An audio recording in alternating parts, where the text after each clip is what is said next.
اللي بيجي يقلد قارئ، في بيقلد خامة صوته وفي بيقلد أداؤه الصوتي. في أداء صوتي بإطار الخشوع زي كده عمنا الشيخ محمد صديق المنشاوي، وفي أداء صوتي قرآني يتسم بالانسجام والتجلي زي عمنا الشيخ مصطفى اسماعيل. الشيخ في الكتاب بيقول لي اسمع الشيخ الحصري هتتعلم منه، ويجي واحد يقول لك ده الشيخ الحصري فيه أخطاء أو فيه ملاحظات، فالنشء هيحتار. الأداء القرآني يقول لك خليكم كلكم مع بعض، محدش يرتجل مع نفسه، لان لو ده ارتجل وده ارتجل وده ارتجل هتلاقي الايه البتاع بقى فيه غوغاء كده، والموضوع مش مفيش هارموني. في جانب مخارج الحروف، تعالوا نشوف سيدنا ازاي نطق حرف الشين. التصوير الصوتي لمعاني ايات القرآن، في تصوير بيبقى من خلال المقامات، وفي تصوير اخر من خلال طبقات الصوت. تلاوة القرآن اساسها احكام التجويد ومخارج الحروف. بنقول لهم اعرفوا الثقافة الصوتية والمقامات، لان الجانب ده بيفيد القارئ في ايه؟ ان يقدر يقرأ بطريقة مريحة للأحبال الصوتية. ان سيدنا الحصري اول حاجة بيركز عليها هي الاحكام والمخارج. السلام عليكم ورحمة الله وبركاته. يا مرحب بمشاهدينا الكرام في هذه الحلقة اللي هنتناول فيها قراءة سيدنا الشيخ محمود خليل الحصري من الجانب الصوتي. سيدنا الشيخ محمود خليل الحصري صاحب الصوت المميز. يعني ايه الصوت المميز؟ الصوت اللي لا يمكن تحتار فيه، الصوت اللي وانت ماشي في الطريق والراديو شغال هتقول ده الشيخ الحصري. لو الاذان الموحد شغال في مسجد هتقول ده الشيخ الحصري. ولما بنيجي نتكلم عن قراءة اي قارئ بنتناول فيها جانبين، جانب خامة الصوت وجانب أداؤه الصوتي. اللي بيجي يقلد قارئ، في بيقلد خامة صوته وفي بيقلد أداؤه الصوتي. فزي ما قلنا من شوية إن خامة صوت عمنا الشيخ الحصري هي خامة مميزة لا يمكن أنك تحتار فيها أبدا، ما تحتارش فيها ولا تتلخبط وتقول ده شيخ فلان أو شيخ فلان، لا، هو شيخ الحصري على طول. عن أداء الصوتي، خلونا نقول إن الأداء الصوتي القرآني بيبقى ليه أكثر من إطار. في أداء صوتي بإطار الخشوع زي كده عمنا الشيخ محمد صديق المنشاوي، عمنا الشيخ عبد الباسط، عمنا الشيخ محمود عبد الحكم. الأداء الخاشع الراسي الهادي الرزين. وفي أداء صوتي قرآني بأداء صوتي يتسم بالانسجام والتجلي زي عمنا الشيخ مصطفى اسماعيل، عمنا الشيخ كامل يوسف البهتيمي، الشيخ طه الفشني. أما عمنا الشيخ وسيدنا وتاج راسنا الشيخ محمود خليل الحصري فواخد من كل إطار شوية، بالإضافة إلا إنه له إطار مميز لشخصيته الصوتية، وهو الإطار التعليمي اللي تتعلم منه تلاوة القرآن من كافة الجوانب، جانب أحكام التجويد، جانب مخارج الحروف، وجانب تصوير المعاني. لذلك تجد أن المقامات اللي استخدمها سيدنا في ترتيله للقرآن كان عدد محدود. يبدأ الترتيل على مقام الرصد يجذب به الانتباه.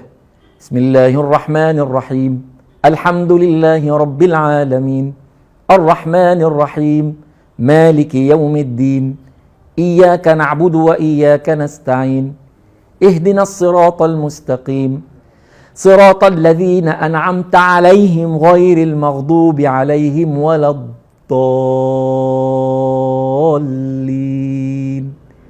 دي بدايته في المصحف المرتل، أول مصحف مرتل وأول تجميع صوتي في العالم وفي التاريخ كان لسيدنا الشيخ الحصري. بدأ بالرصد، وأول ما بيقرب من سورة النساء تلاقيه ينتقل إلى البياتي، المقام الهادئ اللي فيه الخشوع واللي فيه الرزانة والوقار وكل حاجة حلوة. ومن منتصف المصحف وانت نازل كده تلاقيه مكتر من مقام النهاوند، المقام اللي خلى المتعلم يتعلم الأحكام بسهولة. وآية واحدة قالها بمقام العجم كانت في أواخر سورة الانفطار: ثم ما أدراك ما يوم الدين.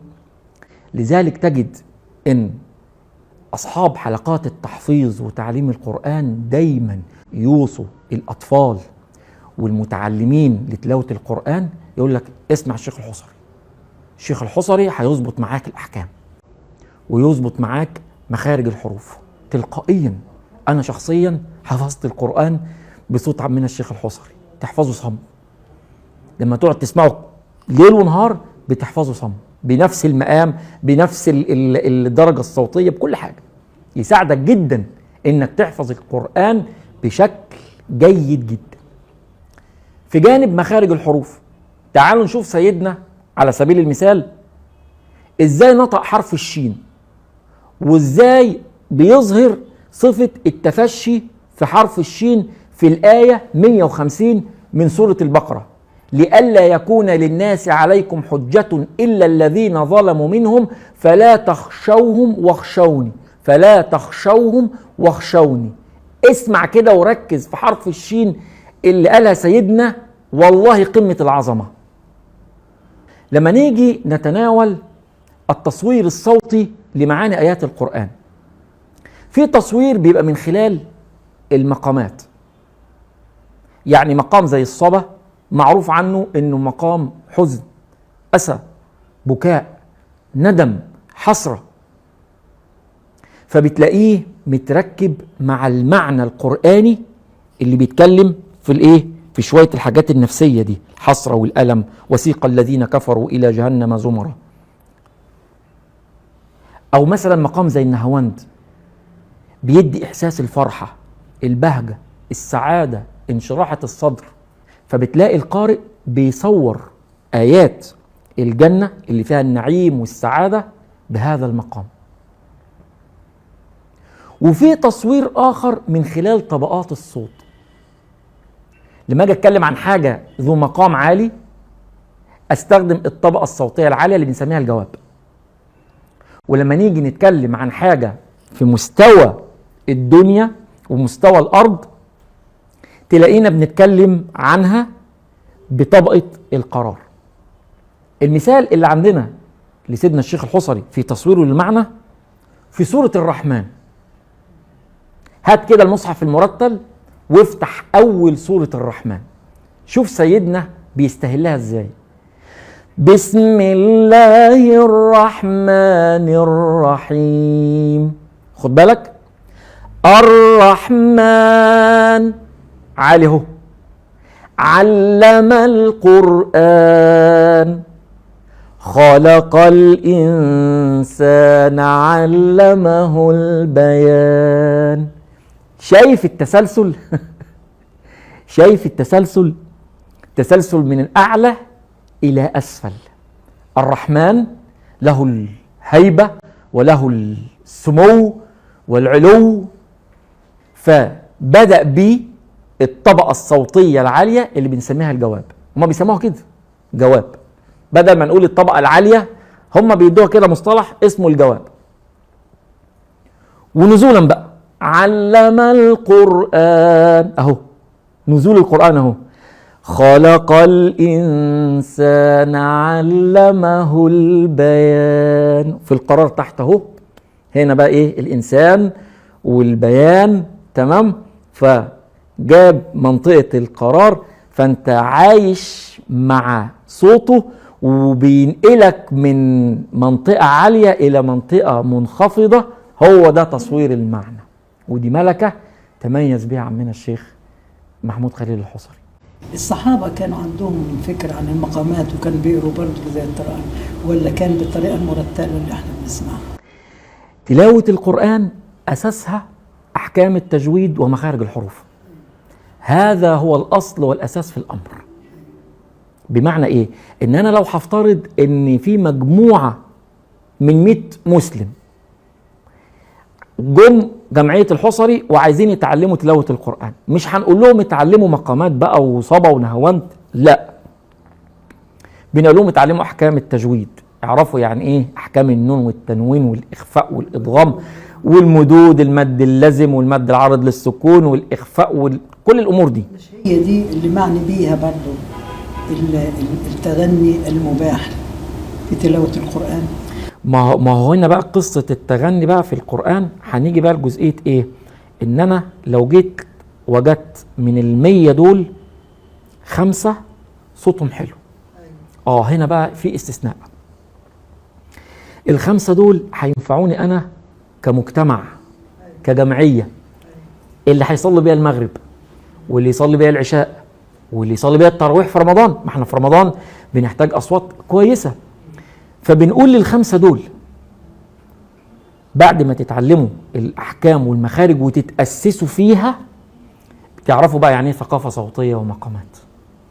طب ايه السبب؟ مش هي قواعد التجويد هي نفسها، هي في حالها نفسها هي اللي بتضيف للمعنى في المدود والتغني وكل الكلام ده كله. ما هو يا فندم ايه اللي بيميز الاداء الصوتي القرآني عن بقية اللي احنا ذكرناهم؟ ايه اللي بيميز القارئ عن المطرب او المرنم او المبتهل او اي حد تاني؟ ان القرآن مقيد بالقواعد بتاعة التجويد. يعني قارئ القرآن ممكن يغني، قارئ القرآن لو طلع على الأوبرا كده وغنى أو ابتهل أو أنشد هينشد. إنما العكس، لو جه حد غنى، لو جه مغني ويقرأ القرآن هيقول لك ده احنا حاسين إن هو بيغني. ليه؟ لأنه مش ملتزم بقواعد التجويد. فبيجي ال5 اللي احنا بنقول عليهم دول اللي هينفعوني، اللي يصلي بيها المغرب واللي يصلي بيها العشاء، بنقول لهم اعرفوا الثقافة الصوتية والمقامات والأداء الصوتي.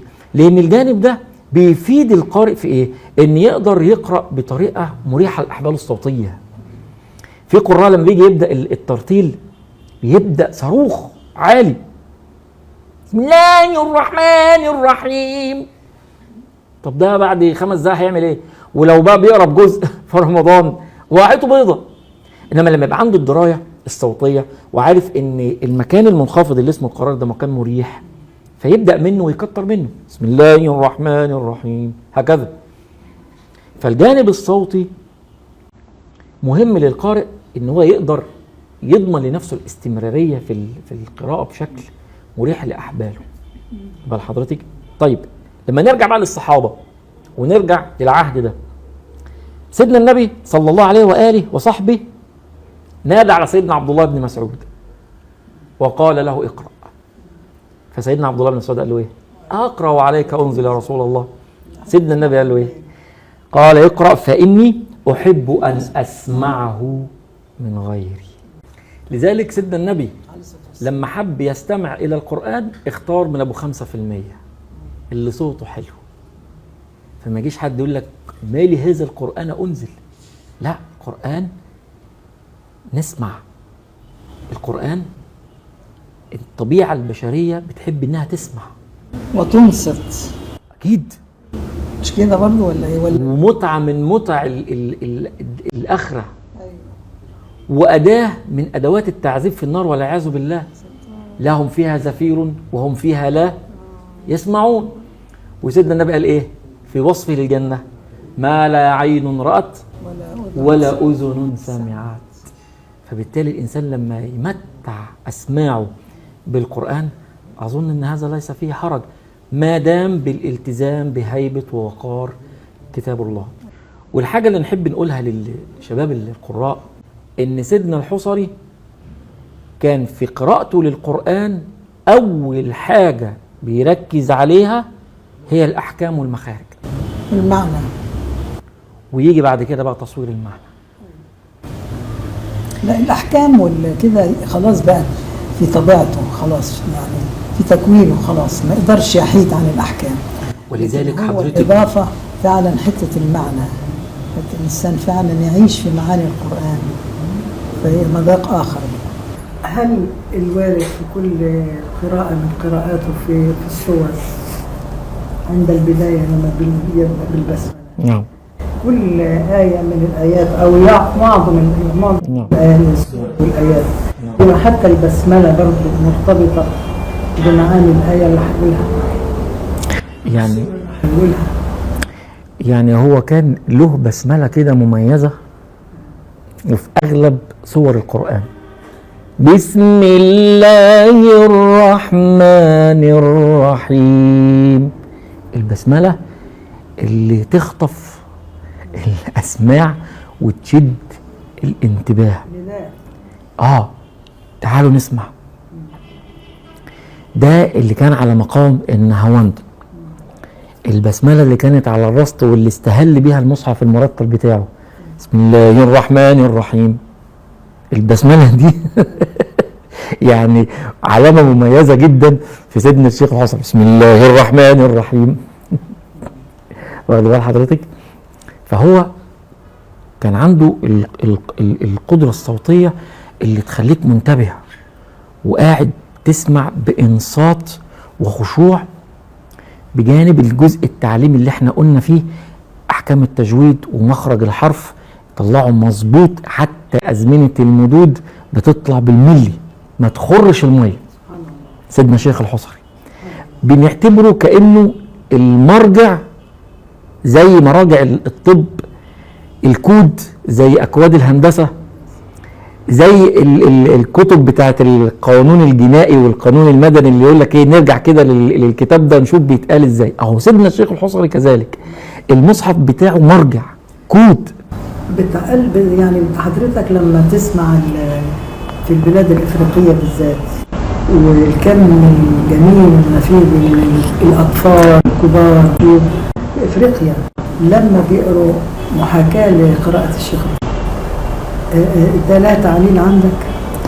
ده معناه ان صوت سيدنا الشيخ الحصري هو السهل الممتنع، السهل اللي يخلي الطفل الأعجمي مش العربي، الطفل العجمي يبقى متأثر بصوت سيدنا الشيخ ويقول زيه بالظبط. ومش فرد واحد، ده بتبقى مجموعة، يعني قاعدين كده مجموعة كده كتاب والكورال مع بعض بالظبط. ما بيحبش، يعني طبيعي ان كان في اداء الكورال يقول لك خليكم كلكم مع بعض، ما حدش يرتجل مع نفسه، لان لو ده ارتجل وده ارتجل وده ارتجل هتلاقي الايه البتاع بقى فيه غوغاء كده والموضوع مش مفيش هارموني. تمام. انما هم تلاقيهم في ادائهم مع سيدنا الشيخ الحصري كلهم في سوى واحد. ده ان دل يدل على ان اداء سيدنا الشيخ هو السهل الممتنع اللي بيصل الى القلب مباشرة ومن اقصر الطرق. سبحان الله سبحان الله. نعم. انا كمان يعني حابب اسال الاستاذ هاني، يعني انا اعرف ان سيدنا الشيخ الحصري رضوان الله عليه سجل عدد من الختمات بروايات حفص خاصة. طبعا احنا هنا في مصر يعني سجل مرتين، غير ان هو سجل في السعودية مرة، غير ان هو سجل في قطر مرة، ويقال انه له يعني كذا تسجيل اخر في كذا بلد من البلدان.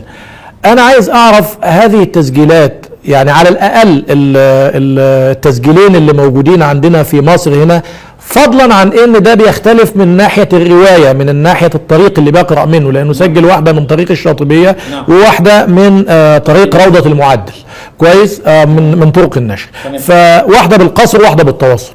طيب هل ده من الناحية الصوتية، يعني الختمة اللي هي بالقصر بتختلف من ناحية الأداء الصوتي عن الختمة اللي هي بالتوسط، ولا سيدنا الشيخ كان في الأداء الصوتي يعني شيء واحد؟ أنا سمعت حضرتك بتقول سيدنا الشيخ الحصري زي الكود، يعني خلاص ما يعني الموضوع منضبط عنده ومتزن تماما، لكن هل التعبير الصوتي في الختمتين ممكن يدينا نوع مختلف من حيث الأداء على المعنى أو الدلالة على المعنى، أو من يعني، ولا الاثنين واحد؟ شوف، هو خلينا نبدأ كده نقول إن الهدف الأول لسيدنا الشيخ في تسجيلاته المتنوعة للمصاحف المختلفة بالروايات المختلفة كان هدفه توثيق وحفظ القرآن من أي تحريف. كان هو ده الهدف الأول. لو تلاحظ إن الختمة اللي بالقصر واللي بتذاع في الإذاعة المصرية تحس إن سيدنا الشيخ كان واخد راحته فيها شوية.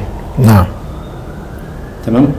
يعني نوع فيها بين البيات شويه، بالنهوند شويه، بالرصد شويه، تمام. نعم. لكن في باقي الختمات تحس ان هو كان الهدف الاول في تسجيله لهذه الختمات هو توثيق القرآن. ولازم نبقى فاهمين كويس ان تسجيل الختمة امر مش سهل. نعم. يعني القارئ وهو بيسجل الآيات واللجنة اللي قاعدة بتسمعه أحيانا الأمر بيلزم إعادة وتكرار. نعم. فهو أمر مجهد. صحيح. في شيء من المشقة.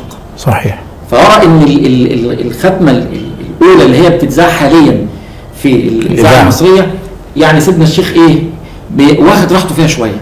نعم. في باقي الختمات لا، كان واخد الإطار النمطي التقليدي، تمام، عشان يقدر ان هو يحقق بيه الهدف اللي من اجله بيسجل بيه القرآن، وهو توثيق الروايات، سواء كان رواية ورش ورواية قالون او دوري ابي عمرو ورواية الدوري. نعم. تمام. فتجد برضو ان هو ماشي بنفس النمطية اللي تقدر تحفظ وتوثق هذه الروايات كتوثيق صوتي. انا يعني بالنسبه للنقطه اللي حضرتك ذكرتها دي، حضرتك فكرتني بحاجه مهمه، فكره ان سيدنا الشيخ كان غرضه توثيق النص القراني توثيقا دقيقا. لان هو لاحظ ان القران فيه حاجات لما في المطبوع المطبوع في بعض البلاد، على ما اظن في افريقيا، لاحظ ان في تحريفات متغيره. صحيح.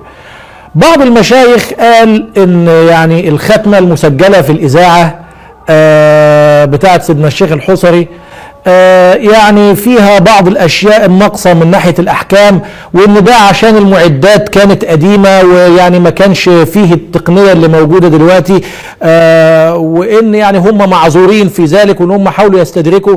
وهذا الكلام احنا لم نسمعه من قبل في الحقيقه، لا من قارئ معتبر ولا من عالم معروف، ويعني مساله عجيبه كده. ومن وجهه نظري دي دعوه يعني خطيره جدا، لانها تفتح الباب للطعن في المرتل. فانت ايه رأي حضرتك في هذا الكلام؟ الكلام ده مردود عليه. الكلام ده مردود عليه ان قامات كبيرة زي عمنا الشيخ الحصري والاربعة الكبار اللي معاه ان نتعرض ليهم للنقد، وان مصاحفهم او قراءاتهم فيها من الاخطاء، الامر ده مردود عليه. ليه؟ مش تعصب او هوى متبع، بل لان الفترة اللي اتسجل فيها المصحف كان في قناة كبيرة صحيح. بتراجع وراهم. صحيح. الشيخ عبد الفتاح القاضي، نعم صحيح، الشيخ عمرو عثمان، الشيخ عمرو عثمان، حافظ برانق. الناس دي لو كانت سمع المصحف اللي طالع ده فيه حاجة كانت هتسكت؟ لا يمكن. احنا راح نيجي احنا في 2025 ونقعد نعدل على القامات العلمية الكبيرة دي قامات علمية. نعم، لكن يعني احيانا بيقول يعني مثلا ان الالات هي اللي كانت سبب في ذلك، لان ما كانتش الات متطوره زي بتاعت اليومين دول. فبرضه هذا الكلام يعني هل كان زي ما حضرتك بتقول اللجنه اللي رجعت وراء هذه وراء هؤلاء القامات الكبار من القراء بعد التسجيل، لو وجدوا في القرآن شيء لا يمكن كانوا يسكتوا يعني، او حتى هذه الدعوه نفسها غريبه، لان احنا ما سمعناش حد من القراء يعني المتقنين يعني ادعى الدعوه دي قبل كده. هي دعوه بيقولوها ايه، يراد بها باطل. يراد بها باطل. نعم صحيح. ان انا عندي قامات عايز اهز، انا عايز اهز في الثوابت دي باي شكل. نعم صحيح. انا عايز اهز في الثوابت دي باي شكل عشان النشء اللي طالع يبقى يقعد محتار. طب انا هسمع الحصري، انا الشيخ في الكتاب بيقول لي اسمع الشيخ الحصري هتتعلم منه، ويجي واحد يقول لك ده الشيخ الحصري فيه اخطاء او فيه ملاحظات، فالنشء هيحتار. فانت بتزعزع الثقه اللي جواهم. الامر ده مش مظبوط طبعا. وبعدين انا برضو عايز اقول ان الالات اللي بتسجل التلاوات في الاذاعه هي ممكن اي نعم ممكن تكون مش بالجوده بتاعت دلوقتي، بس برضو مش لدرجه انها تظهر حاجه فيها خطا او كلام من ده. اصل دي مش سماعات ميتم. صحيح. دي مش سماعات ميتم، لا ده اجهزه على اعلى مستوى في وقتها. صحيح. على اعلى مستوى في وقتها. نقدر نقول يا استاذ هاني يعني جمله اخيره نختم بها هذا اللقاء، يعني الخمسه الذين قرأوا المرتل وعلى راسهم سيدنا الشيخ الحصري هم افضل من قرأ القرآن في العصر الحديث؟ نقدر نقول ان هم في المقدمه، في مقدمه وفي طليعه المصاحف المرتله اللي اتسجلت عبر تاريخ الاذاعه. هم اللي نقدر نقول اللي فيهم الجانب التعليمي زي سيدنا الشيخ الحصري وزي ما قلنا، فيهم الجانب اللي فيه الخشوع زي عمنا الشيخ عبد الباسط وعمنا الشيخ المنشاوي، فيهم اللي فيه جانب الانسجام والتجلي زي مصحف عمنا الشيخ مصطفى اسماعيل وعمنا الشيخ محمود علي البنا. لكن لا ننكر ان في بعض المصاحف الاخرى بدرجه طيبه يعني تستاهل انها تتذاع، لكن بلا شك ان هم في الطليعه وفي المقدمه لا خلاف في ذلك، ان هم دول اللي في طليعه المصاحف اللي اتسجلت في تاريخ الاذاعه المصريه. استاذ هاني، انت سيدنا الشيخ الحصري يعني زي ما حكوا يعني الاستاذ لبيب السعيد في الجامع الصوتي قال كده، قال ان عشان نقدر نختصر الوقت علشان ايجار الاستوديو كان صعب، فقال ان اضطر سيدنا الشيخ الحصري يسجل 12 ساعه متواليه في اليوم، ودي مسألة يعني صعبة جدا. وأنا أعرف يعني بمعلوماتي البسيطة إن التسجيل ما كانش زي دلوقتي ينفع نوقف التسجيل وبعدين ياخد نفسه وبتاع وبعدين، لكن كان لما يحصل مشكلة لازم يعيد التسجيل من الأول وجديد، ودي مسألة مرهقة جدا. أكيد. فهل إحنا نجد بين القراء الآن من يقوى على مثل هذه المشقة في تسجيل القرآن الكريم من وجهة نظرك؟ لا، صعب لأسباب. العصر اختلف، يعني عصر سيدنا الشيخ الفترة اللي فيها الهدوء وفيها التركيز، مفيش الحاجات اللي بتشوشر زي دلوقتي كده، الحاجات الموجات الكهرومغناطيسية والموبايلات والكلام من ده. الحياة كانت أبسط والتركيز كان أقوى والعافيه كانت موجوده، ان اسجل 12 يسجل 12 ساعه، ولو نزل ميتم يقرا فيه ساعتين و3. انما دلوقتي متغيرات العصر خلت الوتيره اسرع والحياه مشحونه، فبالتالي القارئ حاليا عشان ان هو يقدر يعني يوظف صوته بنفس الكفاءه فيما سبق عمليه صعبه. هو مش بعيب في القراء او ان انا مثلا بكسر المقاديف، ولكن لا، ده واقع احنا بنشرحه. العصر زمان غير دلوقتي، مختلف تماما. لكن برضو ما يمنعش ان احنا نقول لشباب القراء سجل المصحف وحاول، مش لازم تسجله كله، حتى ممكن تسجل نصه او تسجل مقاطع او صورة بالكامل. تشرفنا بيك يا استاذ هاني. الله يعزك. ده انا اللي يزيدني شرف اني بتكلم عن سيدنا الشيخ. تسلم، انا اللي يزيدني الشرف بسيدنا الشيخ والله.